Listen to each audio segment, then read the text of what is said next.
Apreciados licenciados, muy buenas tardes. Esta es nuestra materia Derecho Romano 2, en el que estaremos hablando de las obligaciones, pero también de los derechos que cumplimentan esta obligación. Así que esta es su casa de estudios, la Universidad José Vasconcelos.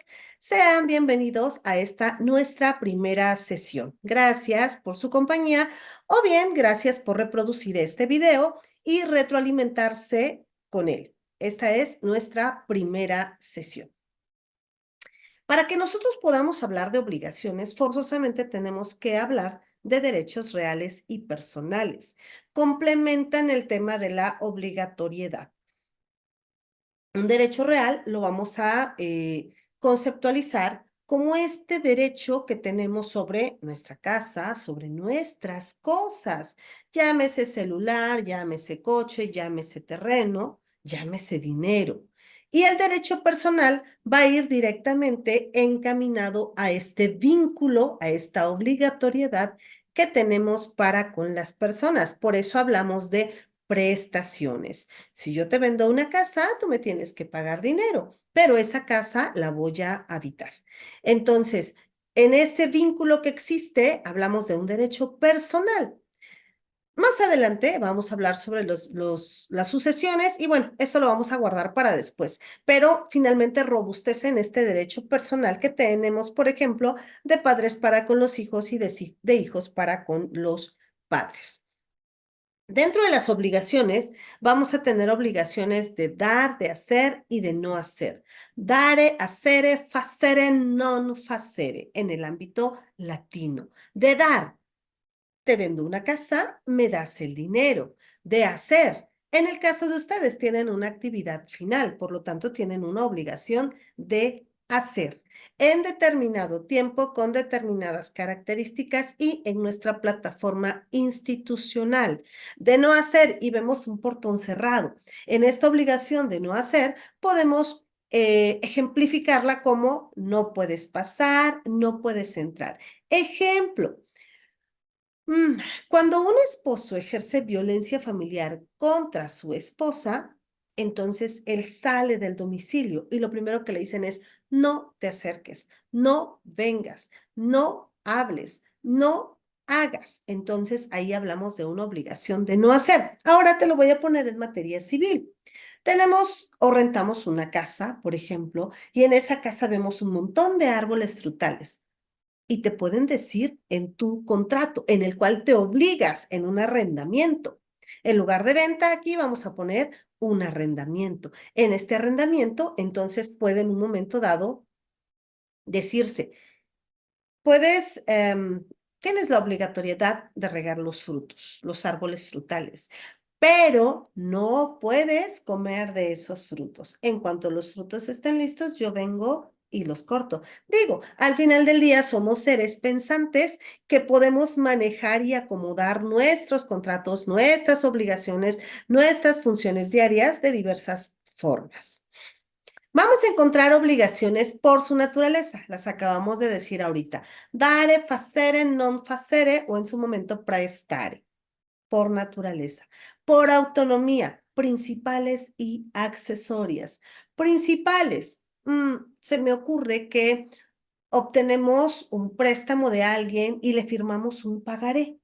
La cantidad principal, supongamos que son 10,000 pesos, pero lo que se genere por intereses moratorios, eso sería accesorio, señores. Entonces aquí vemos por autonomía, principales y accesorios. Por existentes, presentes y futuros. Compro, ¿qué les gusta? Un plantío de maíz, ¿no? Lo que está presente son las plantas. Lo que en su momento voy a ver a futuro es el maíz, ¿no? Por su modalidad, puras y simples. Por su modalidad en cuanto a sujetos a condiciones, suspensivo o resolutivo. Hablemos otra vez del contrato de arrendamiento. Por su modalidad, sujetas a condición. Si no me pagas la renta en determinado tiempo, tienes que desalojar la propiedad. Si me pagas la renta, entonces puedes seguir viviendo en ella. Si tú mantienes la propiedad en buen uso, en buen estado, corrijo, en buen estado, bueno, podremos hablar a lo mejor de una renovación. Por su modalidad sujeta a plazos. El 15 pagas la renta, el 15 pagas la renta. No puedes quedarte con mucho mayor tiempo. ¿Por qué? Porque están sujetas a plazos.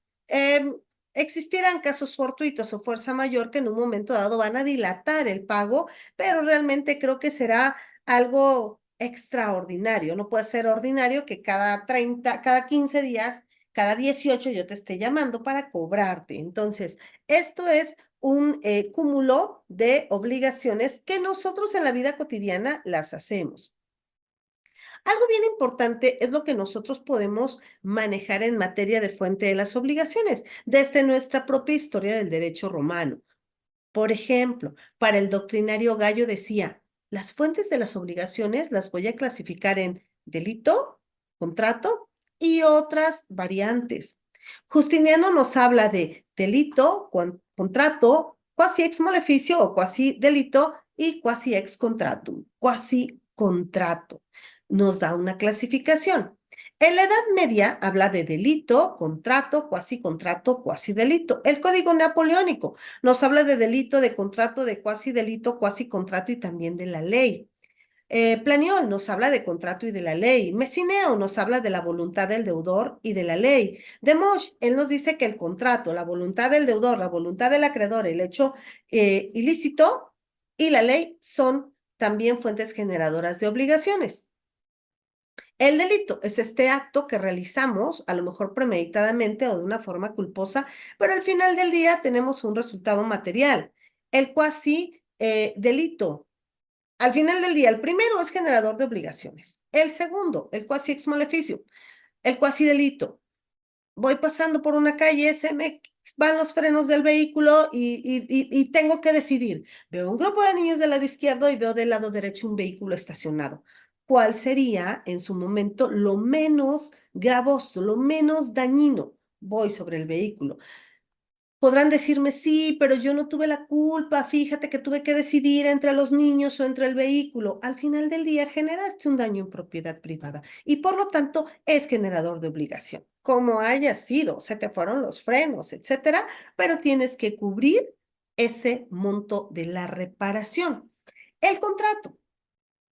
Sabemos que el contrato es generador de obligaciones, que tiene una solemnidad, que tiene diversos requisitos que la ley marca. Pero habrá personas que no conozcan de derecho, que no contraten a un abogado como usted y como yo, y que realicen un contrato en el que digan, Felipe Cruz Pérez le vende a María del Carmen Gómez Gómez un terreno ubicado en tal lado. Por tanto, el monto es tanto. En el momento de la firma entrega el 80% y el 20% lo pagará en cómodas mensualidades de, ¿qué te gusta? 1,000 pesos mensuales. Firma del comprador, firma del vendedor. No pusimos un antecedente. ¿Cómo obtuvo ese terreno? No pusimos una cláusula penal, una cláusula de rescisión, una cláusula especial, pero no por eso deja de ser una fuente generadora de las obligaciones. Por eso cuando hablamos de las fuentes de las obligaciones podemos materializarlo. En el caso de su servidora, bueno, me adecuo mucho al tema de Justiniano. No significa que la ley no sea una fuente generadora de obligaciones, sí, siempre y cuando la actives o con un contrato o con un cuasi contrato o con un delito o con un cuasi delito. Dentro de las obligaciones nos vamos a encontrar con elementos accidentales.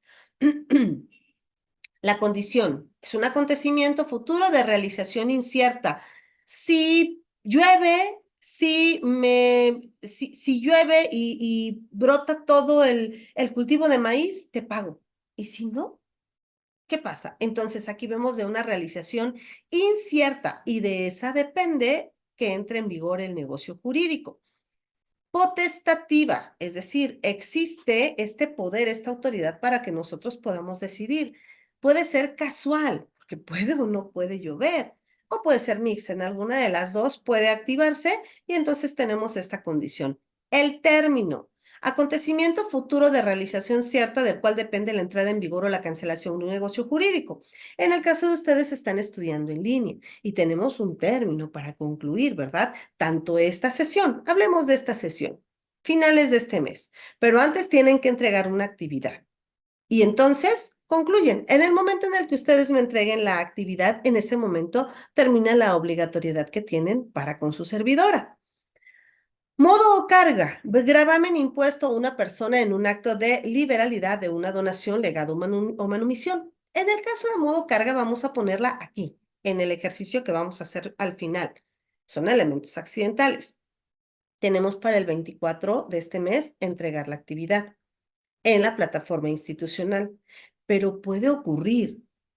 Se me fue el internet, tuve un percance con mi familia, tuve un percance con algún negocio, no pude llegar, no pude cumplir. Bueno, en ese momento entonces se tendría que activar lo que dice ahí en la actividad final. Este porcentaje siempre y cuando sea entregado en tiempo y forma. Caso contrario, sí es recibido, pero el valor que tenía para calificación final se verá afectado. Modo o carga. Una figura muy importante es la interpretación de los contratos. Les decía, vemos un contrato, lo leemos y de pronto un punto, una coma, llegan a alterarlo. El lugar, quién lo realizó, en muchas ocasiones realiza un contrato una persona que no conoce de derecho, que no llevó la materia de contratos. Y por lo tanto hace una manifestación propia, hace un documento a su libre entender. Por ello es importante que cuando esté de por medio un contrato sepamos quién lo hizo, dónde lo hizo, cuándo lo hizo, para qué lo hizo, para efectos de poder interpretarlo. Habrá modismos, habrá palabras, términos coloquiales que en algún momento dado podrán manejar el problema de incoherencia dentro del contrato. ¿Y qué pasa? En caso de discordancia entre las partes, tenemos que trasladarnos a un juez para que entonces él escuche qué es lo que yo quise decir, qué es lo que él entendió y entonces poder dirimir la controversia. Existen diversos métodos de interpretación del contrato. ¿Y por qué nos estamos situando en el tema del contrato? Porque es una figura que nos liga, que nos da un nexum a la que estamos obligados a cumplir, a solventar. Dentro de las interpretaciones, según el Código Civil que nos rija, podemos hablar de métodos de interpretación, analizar literalmente lo que dice el documento, en el que proponemos encontrar la intención común de las partes. ¿Qué fue lo que los autores quisieron decir? Varios autores podrán entender que llegar a conocer la voluntad común de las partes es muy complejo y aumenta en un momento dado la discrecionalidad del juez. Entonces, en último momento, si vemos que no existe algo en lo que podamos estar de acuerdo, tendremos que trasladarnos ante un juez. Métodos de interpretación. Dentro del esquema lógico de una interpretación contractual que al final del día nos sigue obligando, manejamos este criterio de residual de interpretación. Tenemos el texto del contrato, tenemos las reglas subjetivas y tenemos las reglas objetivas. Bueno, en reglas subjetivas, prevalencia de la intención, o sea, ¿qué fue lo que quisiste darme a entender? La interpretación sistemática por comparación y por aplicación de la práctica, es que aquí se usa que nada más se deje ese documento simple y que le demos vista al comisariado ejidal, por ejemplo. Interpretación extensiva, es muy amplio.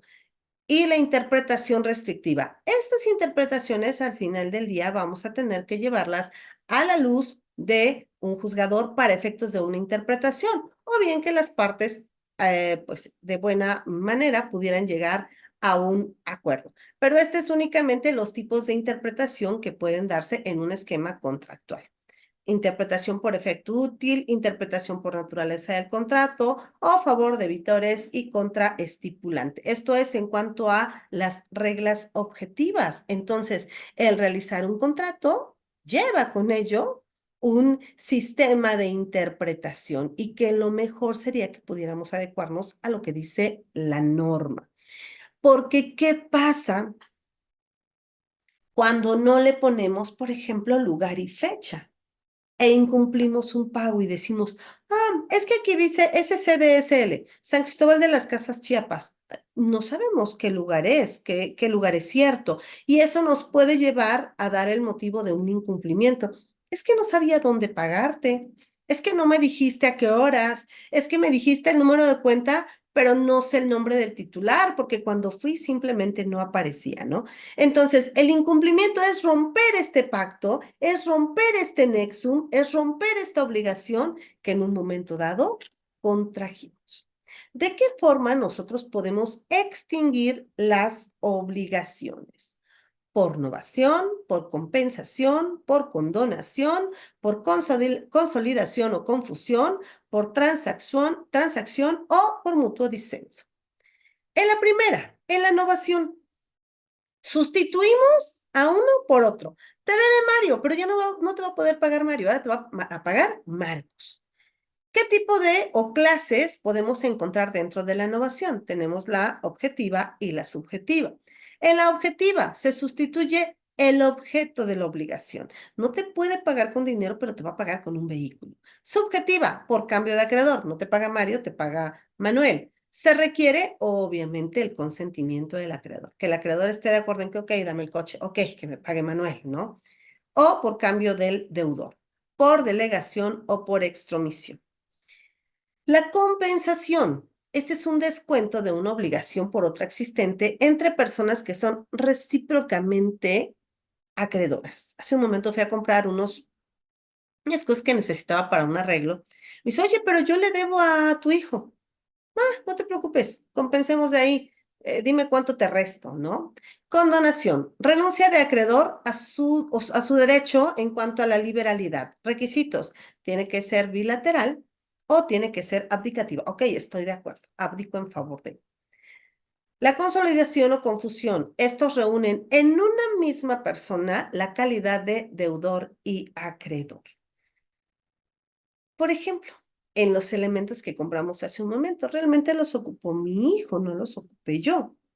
Pero él es acreedor, o sea, a él le debe el señor de la tienda, pero a la vez también es deudor porque fue y le compró materiales de la tienda. Entonces, es acreedor y es deudor. Transacción. Es este acuerdo que contiene concesiones recíprocas, sobre todo en un asunto dudoso o litigioso, el título ejecutivo, por escrito bajo sanciones de nulidad, solo derechos patrimoniales y la transacción judicial. Es decir, esta se ejecuta a través de una sentencia. Y el mutuo disenso, este convenio que se realiza entre las partes para dejar sin efectos un acto celebrado. Ojo, convenio, no contrato. Entonces, vamos a comprender que si yo transgredo alguna de las cláusulas del contrato, puedo llegar a un convenio para seguir con la obligación y sobre todo para no verme afectado. Esos son temas de la unidad 1. Nuestra unidad 2. Fíjense, esto es maravilloso. En el derecho romano solo podían hacer contratos personas que tenían palabra, que tenían un caudal económico suficiente y bastante para poder responder. Quirites, ciudadanos romanos, a los que no tenías que estarlo encontrando en la calle. Oye, ¿me vas a pagar? Oye, ¿me vas a cumplir? Por eso no cualquiera hacía contratos, señores. Esto era maravilloso, porque los únicos que hacían contratos eran personas que tenían un caudal suficiente para responderte. Hoy, con contrato, sin contrato, con pagaré, con etc., con cualquier documento, andas correteando al deudor. Qué maravilla en el derecho romano que únicamente los quirites podían realizar este tipo de contratos. Y primero realizaron los contratos verbales, como eran señores que tenían un caudal económico, una reputación, con todo respeto. Últimamente a muchas personas se les olvida el tema de la reputación y dicen, bueno, pues ya ni modo, ya. Me andan quemando hasta en Face de que soy deudor, que soy defraudador, ¿qué más da, no? Una rayita más al tigre. En el contrato verbis, los quirites perfeccionaban con la palabra la estipulatio, es decir, está hecho. Nos hemos, nos hemos obligado. Somos señores honorables. No nos vamos a quedar mal entre nosotros porque entonces, ¿qué va a decir el pueblo? ¿Qué va a decir la gentilidad de nosotros? Evoluciona el contrato y deja de ser un contrato verbis en cuanto a palabra, pacto, y ahora nos vamos a un contrato literis, a algo escrito, a algo que firmamos y ratificamos. Los contratos reales se perfecciona con la entrega de la cosa y aquí nos pone el ejemplo, el comodato. te doy mi coche, te doy mi casa, te doy, más bien como otros para bienes muebles, te doy mi coche, te doy mi motocicleta, te doy mi celular, ¿no? Perfeccionamos este tipo de contratos. El contrato consenso o consensual. Si no existe consentimiento, en aquel entonces no se podía realizar esta transacción, no se podía realizar el contrato.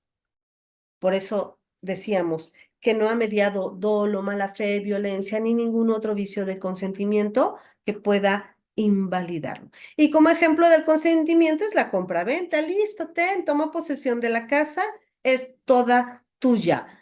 Listo, ven, llévate el coche, utilízalo, no hay ningún problema. Consensual, está el consentimiento de por medio. Tenemos contratos también innominados. Los contratos nominados son aquellos que tenían un nombre, nominis. Contrato de compra-venta, contrato de arrendamiento, permuta, donación. Pero existían también contratos innominados. Y estos se formaban de una forma así.